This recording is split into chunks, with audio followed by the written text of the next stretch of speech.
L'amour est plus fort que la mort. Cette phrase que chante Françoise Hardy dans sa chanson Tant de belles choses pourrait être clamée par Osmond Nicolas, un Américain de 29 ans dont la vie est littéralement suspendue à l'amour de sa femme et de sa fille. Il n'a que 26 ans lorsque des maux de tête intenses, de la fatigue et des absences répétées l'incitent à consulter son médecin. Pendant plusieurs mois, les spécialistes ont du mal à comprendre la cause des troubles de ce policier californien en pleine santé.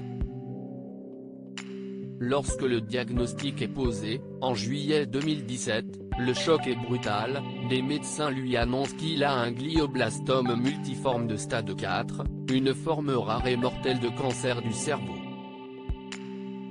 Le pronostic vital a des allures de couperet, Osmond n'a plus que 12 mois à vivre.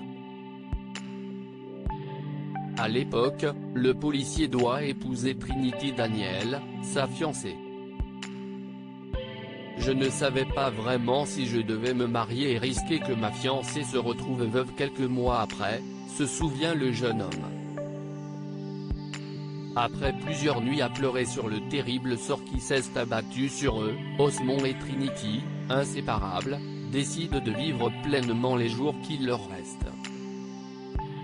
Pour sa belle, le jeune malade a tenté tous les traitements. J'étais comme porté par l'acte de foi et l'amour de Trinity. Je voulais vivre pour et avec elle et ne pas laisser le cancer pourrir le bout de vie qu'il me restait. Alors, en septembre 2017, après avoir passé près de 3 semaines dans l'unité d'oncologie de l'hôpital d'Oceanside en raison d'une mauvaise réaction à la chimio, le jeune homme épouse sa bien-aimée. Pour sa belle, le jeune malade tente tous les traitements. Par exemple, il acquiert un couvre-chef, baptisé Optune, qui fournit des champs électriques alternatifs au cerveau afin de perturber les cellules cancéreuses et le porte 18 heures par jour. En complément de ces traitements réguliers. En novembre 2018, le vaillant Osmond déjoue ainsi le pronostic funeste des 12 mois.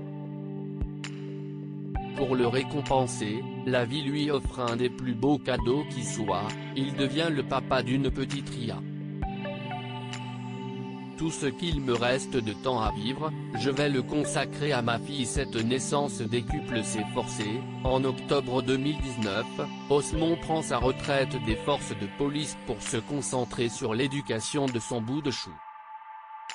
Même si je meurs bientôt, ce que je n'espère pas, je me dis qu'il y a des petites filles qui ne voient pas beaucoup leur papa dans une vie entière en raison de leur travail. Alors tout ce qu'il me reste de temps à vivre, moi, je vais lui consacrer et le passer avec elle. Selon lui, la force de l'amour au sein de sa vie de famille a allongé son pronostic vital de 2 années supplémentaires. Espérons que les 2 anges de sa vie lui donneront encore la force de poursuivre un long chemin ensemble.